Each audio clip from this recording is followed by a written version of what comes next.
ကဲမတူရင်ကြာမဆုံးပါဘူးတချို့လူတွေဟာကိုဘဝထဲမှာအမြဲရှိနေဖို့ရောက်လာတာမဟုတ်ပါဘူးကိုယ်စိတ်ကိုယဉ်ကျက်လာစေဖို့သင်ခန်းစာတစ်ခုအနေနဲ့ခဏတာဖြတ်တန်းသွားလာရုံပါအစမှာတော့လူတိုင်းကကိုယ့်အတွက်အရေးကြီးသူလို့ထင်ရတယ်အမြဲတမ်းအတူရှိမယ်လို့လည်းယုံကြည်မိတတ်ကြတယ်ဒါပေမဲ့အချိန်ဆိုတာကြာလာလေလူတွေရဲ့စိတ်နေစိတ်ထားတန်ဖိုးထားတဲ့အရာရည်ရွယ်တဲ့ဘဝ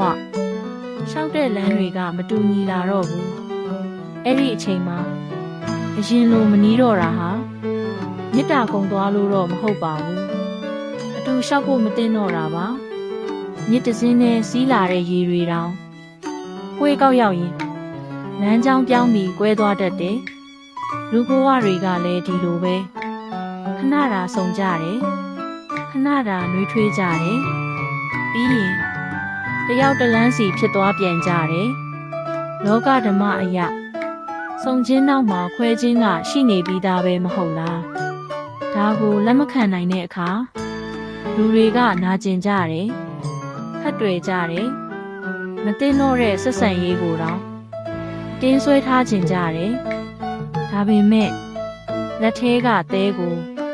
ပိုဖန်းလေပိုထွက်ကြလေဖြစ်တယ်လို့မဖြစ်နိုင်တော့တဲ့လူတစ်ယောက်ကိုအတင်းဖတ်တွေ့လေကိုယ်စိတ်ပဲပိုပင်ပန်းလာလေဖြစ်တတ်တယ်တစ်ပင်တစ်ပင်ဟာအရွက်ဟောင်းတွေမကြွေမချင်းအရွက်သစ်တွေမထွက်နိုင်ဘူးဘဝမှာလည်းမတင်တော်တော့တဲ့လူတွေမထွက်သွားမချင်းကို့အတွင်းကငြိမ်းချမ်းမှုအသစ်တွေမဝင်လာနိုင်သေးဘူးတချို့လူတွေဝေးသွားတာဟာ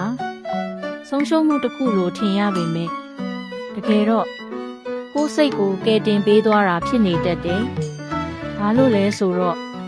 ဖုံးကန်ခြင်းမတူတဲ့သူတွေဟာချိန်တန်ရင်အလိုလိုဝေးသွားတတ်ပြီးဖုံးကန်တူတဲ့သူတွေကတော့လောက်ဝေးတနေ့မှပြန်ဆုံလာတတ်လို့ပါ။ဒါကြောင့်ဘဝတွေကထွက်သွားတဲ့သူတိုင်းကိုမုန်းနေဖို့အထိမလိုပါဘူး။တချို့လူတွေကကိုယ့်ဘဝထဲမှာရှိနေဖို့မဟုတ်ပဲ